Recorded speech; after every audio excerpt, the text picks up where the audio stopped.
contratos que han sido suscritos por la minera estatal Codelco con una postura más de fondo respecto a qué hay que hacer con el cobre y si es permisible o no que las empresas extranjeras o transnacionales actúen de esa manera con Codelco, con el cobre de todos los chilenos. Partamos conversando de este conflicto de Anglo American Codelco y su visión como una de las personas que defienden la nacionalización de estos recursos. Bueno, me aprovecho que usted ha señalado que esto es un tema más de fondo, porque los árboles nos impiden ver el bosque y aparece por primera vez ante los televidentes que los políticos se preocupan de Codelco, Codelco hablándole a la gente. Parece raro, ¿no? Parece raro, o sea, han estado en un secreto absoluto. Codelco no deja que nadie les pregunte nada. Han dejado esperando a ministros, comisiones investigadoras de la Cámara de Diputados, del Senado, y ellos dicen, no, nadie tiene que meterse con Codelco porque es una empresa autónoma. Entonces resulta que ahora, ¿qué ha pasado? Que están pidiendo ayuda a todos los chilenos para enfrentar un pantano en que ellos voluntariamente se metieron. Por eso voy al tema de fondo. El tema de fondo es que la diputada es suya y es mía y de todos los televidentes. Es de todos los chilenos, no es de Anglo American, ¿no? ¿Por qué? Porque la diputada fue ilegalmente vendida por Pinochet a la EXO Standard Oil, en 1979. ¿Qué había en 1979? La Constitución de 1925 corregida el 11 de julio del 71. ¿Qué dice la Constitución Política del Estado aprobada por todos los chilenos, por todos los partidos políticos hace 40 años, en julio del 71? Dice que el cobre de todos los yacimientos mineros es de manera absoluta, exclusiva, inalienable e imprescriptible de propiedad del Estado. Por lo tanto, la diputada no se puede ni vender, ni enajenar, ni arrendar, nada. Estamos hablando de un año antes de la Constitución del 80, de Pinochet, ¿ya? Por lo tanto, Pinochet no tenía atribuciones para vender la diputada y por lo tanto la diputada fue mal vendida a una empresa extranjera porque Pinochet se tomó las atribuciones porque tenía el poder militar en sus manos. Es producto de la violencia política sobre la ciudadanía. De manera que nosotros, a ustedes y a mí, estimados televidentes y estimado Mauricio, nos robaron la diputada del 79. A ver, vamos a precio vil, 90 millones de dólares. Vamos atrás, vamos al año 1971, cuando el gobierno, con el apoyo de todos los partidos políticos, como usted lo dice, una iniciativa del gobierno de la Unidad Popular, pero con un apoyo finalmente transversal a nivel político, consigue nacionalizar el cobre. A nivel social. Y a nivel social. Calle por calle, sindicato por sindicato, todos los chilenos discutieron, conocieron y aprobaron la nacionalización. Es un hecho patriótico. Culturalmente nos une, nos identifica la nacionalización del cobre. Es lo más patriótico que se ha hecho en Chile desde la batalla de Maipú. Esa es la importancia que tiene la nacionalización. Entonces, vender eso en 90 millones de dólares a la diputada es un regalo y un insulto a los chilenos por parte de Pinochet. ¿Qué es lo que hace la Exxon? Lo explota 24 años y no paga un centavo de impuesto. Segundo insulto, un centavo de impuesto porque durante 24 años estos malos capitalistas que son la Exxon tuvieron pérdidas. ¿Tú crees eso? Esa ficción jurídica. Ficción jurídica, una manera de robarnos. Decir que tuvieron pérdida 24 años. ¿Ya? Y una manera también de entender nosotros de que no hay ninguna persona inteligente que piense que eso sea verdad. Salvo el presidente de la República en ese tiempo, el general Pinochet, su ministro de Minería y su ministro de Hacienda, que permitían a la empresa declarar pérdida. Venden lo que compraron en 90 millones de dólares el 79, lo venden en 1.300 millones de dólares en el año 2004. De 90 millones de dólares que pagaron, cobran 1.400 millones a la Anglo American. Tercer robo. O sea, estamos hablando de 14 veces el valor al que lo compraron. Eso sí es una buena manera de hacer negocios con cobre suyo, mío y de los televidentes. A eso súmele usted de que la operación de venta de la Exxon a la Anglo American se hace en un paraíso tributario de las islas del Caribe. Por lo tanto, no pagan la transferencia de un bien chileno, que es de todos los chilenos, no pagan la transferencia en Chile. Ante la presión popular, el presidente Lagos le exige a la Exxon que pague la transferencia de esa operación. Y fija el propio presidente Lagos en una entrevista televisiva que para hacer la transferencia la Exxon y la Anglo American tenían que pagar 300 millones de dólares. Levantó el dedo el presidente Lagos. Pagan 300 millones de dólares. 3 días más tarde aparece chiquitito en los diarios, en ningún canal de televisión, nada, de que se hizo la operación con el acuerdo del gobierno chileno, con el acuerdo de la Exxon y de la Anglo American, y pagaron 27 millones de dólares por la transferencia. ¿Qué pasó? El presidente de los chilenos exige 300 millones. La Anglo American y la Exxon tienen más poder que el presidente de todos los chilenos. Ya, pero una cosa es exigirlo y la otra tener las herramientas legales a lo mejor para poder que eso se concrete. ¿Las tiene el Estado chileno o no las tiene? Esto se hace en secreto. Se hace en secreto para que la opinión pública no tenga posibilidad de identificar los elementos de la injusticia o de la corrupción. Yo no le puedo decir en este momento a ciencia cierta cuánto hubo de injusticia en que pagaran 27 millones de dólares o cuánto de corrupción, pero merece mucha sospecha que 3 días antes el presidente de la República hable de 300 millones de dólares de impuestos y que a los 3 días después aparece pagando solamente 27 millones de dólares. Es el cuarto elemento grave de esta situación. El quinto elemento grave. Pagan los 27 millones. Se hace cargo la Anglo American de este yacimiento que es de todos nosotros y que no deberíamos nunca haberlo enajenado, ¿ya? Y llegamos entonces a un momento en que la Anglo American contrata con Codelco la compra o reconoce la posibilidad de que Codelco pague el 49% de las acciones de ese yacimiento. ¿Cuánto le cobra la Anglo American a Codelco por el 49%? 7.000 y tantos millones. Es decir, que el 100% serían más o menos 15.000 millones, ¿verdad? Bueno, es decir, ahora me dirijo nuevamente a nuestros televidentes. Lo que Chile vendió en 90 millones, lo está comprando en 15.000 millones. Ese es el tema de fondo. Que estamos comprando un yacimiento mineral que es nuestro, suyo, mío y suyo. Y que estamos pagando indebidamente por el 49%, vale decir la nada misma, porque con el 49% usted no controla la empresa. Con el 51% de acuerdo, pero toda la administración, toda la producción, toda la comercialización va a quedar igual en manos de la Anglo American. Y la guinda de la torta, Mauricio. ¿Quién hace esta operación? La puerta giratoria. 2 funcionarios que fueron 20 años empleados de la Anglo American y que ahora con el presidente Piñera entran a Codelco.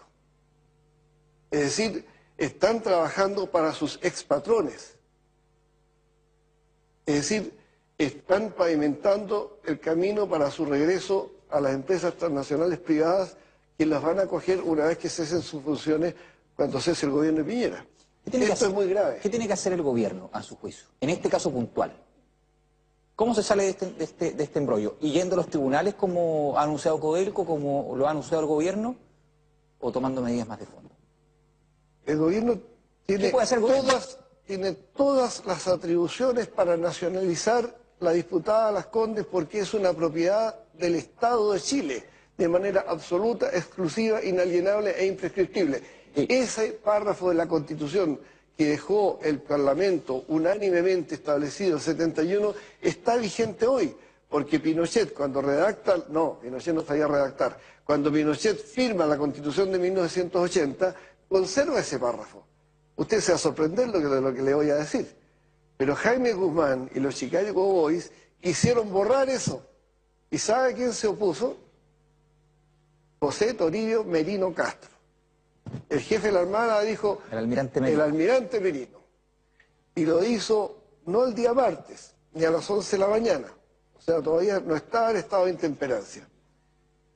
El almirante Merino dice, no se puede cambiar la Constitución en ese punto porque esa no es una obra de los marxistas, esa es un acuerdo del Estado de Chile, de todos los partidos políticos. Y los militares estamos muy desprestigiados ante la opinión pública, lo estoy citando textualmente. Estamos muy desprestigiados. Si privatizamos el cobre, nos vamos a desprestigiar más aún. Dejemos la Constitución tal como la dejó el señor Allende y después los civiles, cuando lleguen al gobierno, allá ellos, si quieren, privatizan. Oiga, pero los civiles parece que lo hicieron peor que claro, los militares. absolutamente, Eso nos está contando. absolutamente peor. O sea, los Gustavo, civiles entregaron el 72% del cobre. Gustavo, Pinochet entregó el 8% del cobre. Gustavo, Y se lo está diciendo alguien sí. que no es pinochetista. Sí, no nos escapemos del tema puntual. ¿Qué tiene que hacer el gobierno? Usted dice nacionalizar nuevamente la disputada de Las Condes, pero veamos pero veamos las consecuencias internacionales. ¿Cómo reaccionarían los mercados? Y se lo pregunto usted como conocedor del tema. Si el Estado chileno nacionaliza, no todas, una mina que está en una disputa concreta con el Estado chileno. No pasa nada. No pasa nada. Las transnacionales no se van a ir a sacar cobre a Brasil, al Amazonas. No se van a ir. No hay. No van a ir a Argelia a sacar cobre. No van a ir a Siberia a sacar cobre. En ningún lugar del mundo les dan las garantías que les da Chile. Oiga, Chile, ¿y las reglas del juego son tan esgrimidas? las reglas del juego, mire, las reglas del juego son Asamblea General de Naciones Unidas 1962. Bien clarito. Todas las naciones son libres de hacer uso de sus recursos naturales y establecer las exigencias que las empresas extranjeras deban cumplir en el usufructo de esos bienes. Asamblea General de la ONU, ¿ya? Fondo Monetario Internacional. Resolución del Fondo Monetario Internacional, la fecha no la tengo clara, pero hace más de 10 años, que reconoce que los países deben establecer las propias reglas del juego respecto a los capitales extranjeros en la minería. Y la experiencia histórica, pues. Punto uno, lo está haciendo un Estado que ya, el 71, nacionalizó sus yacimientos mineros. Es decir, esta no es una volada que se le ocurrió a usted o a mí. Esto es una cuestión que el Estado y la sociedad chilena habían adoptado como doctrina nacional, como hecho identificatorio de nuestra propia cultura soberana, libertaria, digna, patriótica, de que los chilenos manejábamos nuestro cobre. ¿Por qué? Porque podemos manejarlo, pues, Mauricio, porque tenemos los mejores... Sí, podemos manejarlo, pero vamos a los argumentos de quienes dicen que no podemos nacionalizar todo el cobre. Y se lo digo porque se cuestiona la capacidad de inversión que tiene el Estado chileno para poder invertir en nuevos yacimientos. De ahí las asociaciones de Codelco, entre otras cosas, con empresas extranjeras para nuevos yacimientos. Se cuestiona también la capacidad de gestión que pueda tener Codelco para obtener rentabilidad a un precio más allá de los costos. No, le estoy dando los argumentos. Después me los rebate. Argumentos no míos, sino que de quienes defienden la privatización de buena parte del cobre. Una cierta ineficiencia de Codelco en comparación con las empresas privadas para administrar los yacimientos. ¿Qué opinas de eso? Burdo. Falso. Las tres cosas son absolutamente falsas. Ya, vamos primero con la capacidad de inversión para poder explotar nuevos yacimientos. Pero usted comprende, Mauricio, que nosotros en Chile tenemos el 50% de las reservas de cobre del mundo, de todo el mundo. De manera que nosotros levantamos un dedo y hay 100 bancos que están dispuestos a pasarnos los capitales que necesitemos porque la garantía para cualquier préstamo está en los yacimientos. No necesitamos inversión extranjera, ni para explotar nuestro cobre, ni nuestro litio, ni el agua de nuestra cordillera. Capacidad de Codelco en términos de gestión. Se dice que Codelco es una empresa que tiene mucha grasa, una empresa pesada en comparación con la competitividad que pueden tener las empresas privadas. No hay mediocridad peor que las empresas transnacionales.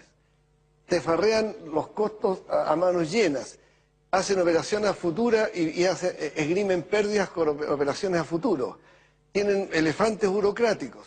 Lo que pasa es que pagan malos salarios, lo que pasa es que explotan más, lo que pasa es que ocultan sus balances, lo que pasa es que le mienten al ministro de Hacienda y al secretario de Impuestos Internos. Entonces, ¿cómo le van a decir a Codelco que no tiene experiencia? Si Codelco tiene experiencia desde hace 30, 40 años, los ingenieros chilenos, los comercializadores chilenos, los expertos chilenos son los mejores del mundo. Aquí está todo el know-how del cobre, no solo la producción, de la fundición y la refinación, sino que también de la comercialización. ¿Cuánto tendríamos que pagarle a las empresas, si es que nacionalizáramos el cobre? Porque las empresas extranjeras son del 71 también se tuvo que pagar, es decir, se nacionalizó, pero se tuvo que compensar a las empresas en su momento. No, el 71 no se le pagó porque por fallo del Contralor General de la República se estableció que lo que habían ganado en los 50 y tantos años de explotación era mucho más que las utilidades razonables que tiene cualquier empresa minera. Entonces estableció el Contralor General que lo que había sacado de Chile por merced a nuestro cobre era 3 veces más de lo que habrían ganado normalmente. Por lo tanto no se les pagó indemnización. O sea, un yacimiento pequeño fue indemnizado. ¿Usted le pagaría disputada, por ejemplo, si tuviera que nacionalizar? Pero por ningún motivo. Pero es absurdo. Primero, porque todo lo que se han llevado ya están recontra pagados. O sea, Es que aquí estamos hablando, Mauricio, de cifras colosales, pero me interesa la última cláusula. Esto de la eficiencia de las empresas extranjeras. Gustavo, le propongo Ese es un mito. que conversemos de eso a la vuelta comercial. Ya está sonando la música que nos indica nuestra primera pausa comercial. Hablemos de cifras a la vuelta. Tenemos las cifras del Consejo Minero para irlas contrastando con sus argumentos en este frente regional, donde estamos hablando de cobre con este conflicto de disputada de Las Condes, la Anglo American, como es conocida esta empresa, y el lío en el que está metido Codelco del Estado chileno. Ya regresamos conversando con Gustavo Ruz por este tema. Bueno.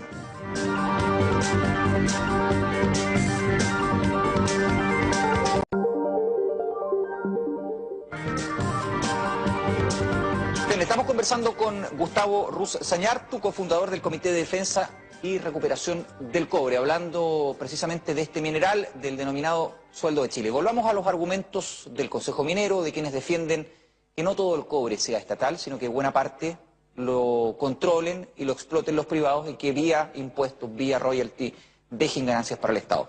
Las cifras. El Consejo Minero ha explicado que, o muestra cifras, están en su sitio web por lo demás, que entre los años 2005 y 2009, sirve como referencia, ingresaron a las arcas nacionales, al erario nacional, cerca de 25.000 millones de dólares, 24.817 millones de dólares por concepto de impuesto a la renta y royalty. Recordemos que fue aprobado un aumento del royalty hace pocos meses, esas cifras pueden subir un poco. 3%. Uno de los argumentos. Otro de los argumentos, la participación de Chile como productor de cobre a nivel mundial. El año 73, 74 tenía cerca del 10%, ahora Chile tiene un 33,7% del mercado internacional en términos de la producción de cobre. Bueno, una vez vamos confrontando el Una vez más, Mauricio, ahí hay gato encerrado. Ahí ellos están emborrachando la perdiz. Porque resulta que Chile, cuando tenía el 100% del cobre en sus manos, efectivamente tenía un nivel de precio del cobre de $1, $1.50, hasta $2. Pero llegan las empresas mineras. ¿Por qué llegan a saco el 91, 92 y no llegan durante el régimen de Pinochet? ¿Usted puede creer que las empresas mineras no venían a explotar acá porque Pinochet torturaba o porque violaba los derechos humanos? ¿Usted cree que estos gerentes saben algo de sentimientos humanos, de tortura? No era por solidaridad con el pueblo chileno que las empresas no vinieron antes. Vinieron con Elwin porque Elwin, a 29 días de iniciar su mandato, manda al Congreso Nacional 3 proyectos de ley que le dan todas las facilidades que necesitaban las empresas mineras del cobre y que no les había dado el gobierno militar. Comienza el boom de los 90. Claro, por eso llega la inversión.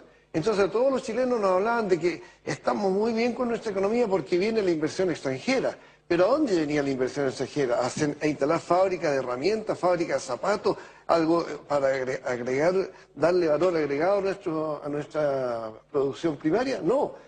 Llegaba a la minería, porque aquí era igual que en la Polar, era llegar y llevar.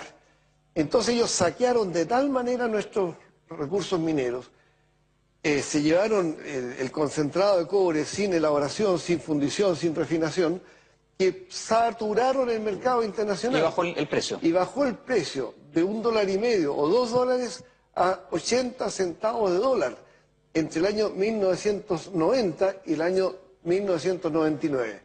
9 años en que el dólar se fue a pique.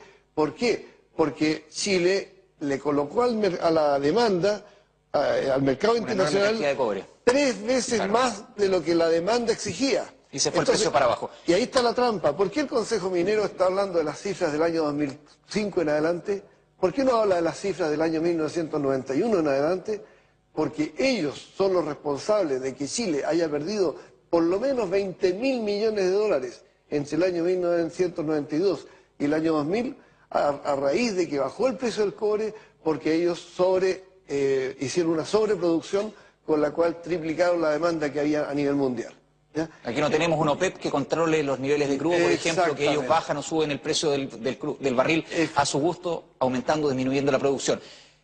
Sigamos con los argumentos que dan quienes defienden... Me falta un detalle muy importante. pero le voy a preguntar lo siguiente. Se dice que, por ejemplo, hasta el año 91, 92, las ciudades del norte eran ciudades prácticamente, a excepción de Calama, que era un campamento minero con Chuquicamata, eran ciudades apagadas, y que gracias a... Ahora tienen mall. No, pero me refiero a que son ciudades que, en términos de profesionales, en términos de desarrollo, en términos de infraestructura, en términos de empleo, y de remuneraciones han mejorado la calidad de vida. Dicen quienes defienden la minería privada que si eso no sucedía y si seguía el ritmo que mantenía Codelco, es decir, concentrando el desarrollo minero solamente en ciertos campamentos, eso no hubiera sucedido. ¿Cuál es su argumento? Bueno, habría que preguntarle a los atacameños, a los antofagastinos, a la gente del norte, cómo ha sufrido con las transnacionales mineras. Punto uno. ¿No hay más trabajo allí? ¿Cómo barrieron con los pirquineros? O sea, había más de 4.000 pirquineros solo en Copiapó, y la FEL 2 los barrió a todos. ¿Cómo han contaminado todo el entorno de los yacimientos? ¿Cómo han arruinado las comarcas y las comunidades campesinas e indígenas de los diaguitas, de los atacameños? Pero Codelco no es ningún ejemplo de, Por cierto que de ecología y contaminación, ¿no? Pero lo que quiero decir es que nos vengan a decir que porque construyó un edificio, porque le regalaron un televisor a la universidad, porque hicieron un parque para un jardín infantil, están devolviendo los miles de millones que se han robado. El problema es que este es un robo. Pero ¿hubiera tenido el Estado chileno la misma capacidad de producir, de desarrollar proyectos como lo han hecho los privados? Punto uno.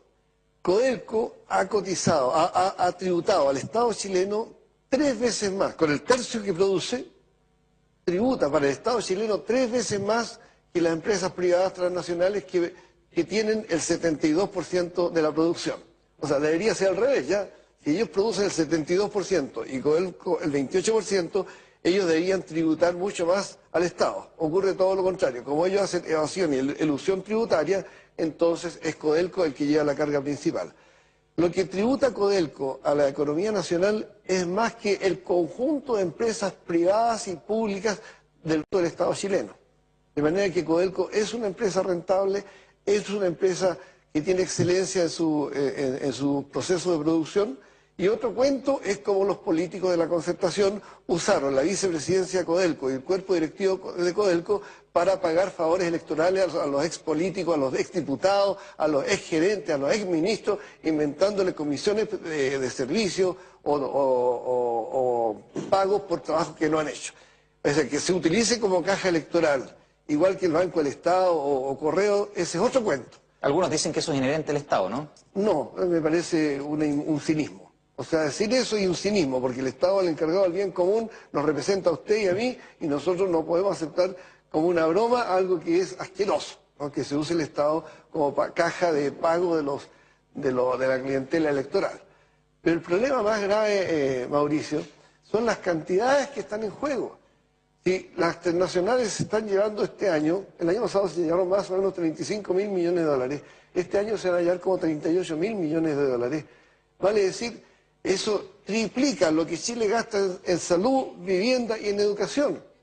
Que el presidente Piñera a los estudiantes de la Universidad del CONFECH le ofreció 3.500 millones para resolver el conflicto, ¿verdad? 3.500 millones, o sea, 10 veces lo que Piñera necesita para pagar la solución del conflicto estudiantil es lo que en un año se lleva a las transnacionales el cobre. Entonces, ¿qué significan esas cantidades colosales al lado del hecho de que regalen, que pavimenten una calle, o que se haga un mall, o que la gente compre camionetas 4x4? Sí, el cobre es de todos los chilenos. Con eso deberían resolverse los problemas que hay en la Araucanía, el hambre que hay en las poblaciones de Santiago, la situación de Gustavo, pero se nacionaliza el cobre. Pongámonos en un ejemplo muy lejano y muy remoto, porque ni siquiera hay discusiones respecto a ese tema, pero pongámonos... Pero esa es la vergüenza. No, por eso le digo, más allá de lo que podemos estar conversando nosotros dos esta noche, es muy difícil que hubiera un acuerdo político para nacionalizar el cobre, al menos no con los políticos que hemos elegido eso sí, y que están allí. Pero, momento, es que cuando tú me dices acuerdo político, me estás indicando que los únicos que pueden hacer aquí son los señores que son políticos de la cúpula. Vamos a terminar en materia constituyente, en materia de acuerdos políticos, pero para ir cerrando el tema del cobre. Si nacionalizáramos ahora, ¿es una utopía pensar que toda esa producción puede pasar a manos del Estado, o esto es un proceso de largo aliento? Es decir, ¿tiene la capacidad el Estado o Codelco de hacerse cargo de seguir operando, produciendo y explotando todos estos yacimientos? Mire, Mauricio, lo único acuerdo sensato, justo, patriótico, democrático, legal, constitucional, es recuperar todo el cobre. Porque el cobre nunca debió haber sido privatizado. Lo que es correcto en justicia, en economía, en derecho, es que todos los yacimientos de cobre son del Estado, como lo acordó el Parlamento, que sí fue elegido democráticamente el año 71, que no había sistema binominal, ni había senadores designados, ni había trampa. Este Parlamento no es democrático. Este Parlamento no es democrático. Hay que hacer cambios en la Constitución. Tiene senadores designados, tiene candidatos que son elegidos con trampa, pagados por las empresas multinacionales. Nos quedan 2 minutos. ¿Hay que hacer cambios en Constitución, en materia constituyente? O sea, hay que absolutamente cambiar esta Constitución. ¿Por qué en la patria de Neruda, en la patria de Gabriela Mistral, de Frei, de Allende, de Arturo Alessandri y Carlos Ibáñez, tenemos que estar regidos por una Constitución que hizo el señor Matei, el señor Merino, el señor Mendoza y el señor Pinochet? Firmada por Lagos, sí, ahora. Bueno, pero la única razón para que estos 4 señores nos mortifiquen la vida, a usted, a mí y a todos los televidentes, es que tenían fusiles en las manos. ¿Es ético eso? ¿Por qué Chile es el único país de América Latina que no tiene una constitución redactada por los propios chilenos? ¿Por qué lo hizo Perú? ¿Por qué lo hizo Bolivia? ¿Por qué lo hizo Argentina? ¿Por qué lo hizo Brasil? ¿Por qué lo hizo Ecuador? ¿Acaso somos un país inferior? ¿Somos una raza inferior nosotros? El statu quo teme una explosión social con eso. Bueno, por supuesto, eso ocurre desde la época de Espartaco, pues el status quo, la élite le tiene miedo al pueblo, por supuesto. Don Carlos Larraín decía, si hay asamblea constituyente, cualquiera va a venir a opinar, claro. O sea, para ellos los únicos que pueden opinar son los ricos, los terratenientes, los grandes banqueros y por supuesto la Embajada de Estados Unidos, que es la opinión que más pesa y que no aparece en la televisión. Pero claramente lo que nosotros necesitamos acá es hacer valer lo que es democrático. Lo que es democrático es que el cobre fue nacionalizado, nunca debió ser desnacionalizado. Punto 1. Desde el punto de vista económico, el peor negocio que ha hecho Chile ha sido privatizarlo. ¿Por qué? Porque no solo nos roban porque no pagan impuestos. Lo más importante, Mauricio, es que no nos permiten fundir, refinar y manufacturar el cobre. Darle valor agregado. Darle valor agregado. Porque si usted funde y refina el cobre, se da cuenta que en lo que aparece realmente en términos de producto, hay oro, hay molibdeno, hay plata, hay vanadio, hay otros metales. Y esos metales son tan valiosos y tienen tanto valor en divisas como el cobre mismo. Pero estos señores se lo llevan gratis, no pagan por eso. Entonces, necesitamos fundir y refinar en Chile y tenemos buenas fundiciones, buenas refinerías, buenos ingenieros, buenos obreros para hacerlo.